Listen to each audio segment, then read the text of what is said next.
Mbukela siphinde sikwamukele endabeni khumbula ukuthi lezi ndaba zikhona na ku YouTube ngena kuyona uzicinge ngamagama athi SABC izindaba.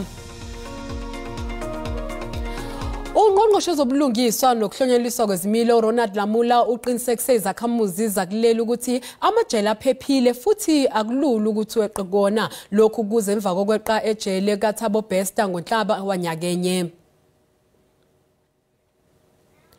Ulamula bethula isabelo mali sonyaka u2023 no2024 esiyisambe singu 26.2 billion amarandi kulonyaka lemali ehliswe ngesigamu sebhiliyoni uma kuqhathaniswa nonyaka odlule. Lokhu sekudale ukukhononda ngelithi ukwehlisa kwayo ke akusiza ukuphucula inqalazinda yamajele. Ulamula uphinde wagcizelela ukuthi isinqanyuliwe inkontileka yenkampani yonogada iG4S eMangaung leli jele lizoba ngaphansi komnyango enyangeni ezimbili ezizayo. I want to assure this House and South Africans at large that we do not have porous correctional centers synonymous with escapes.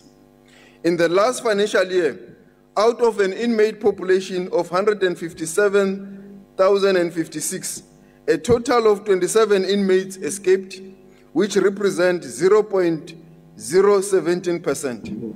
We do acknowledge that one escape from lawful custody is one too many, and we continue to work towards strengthening our security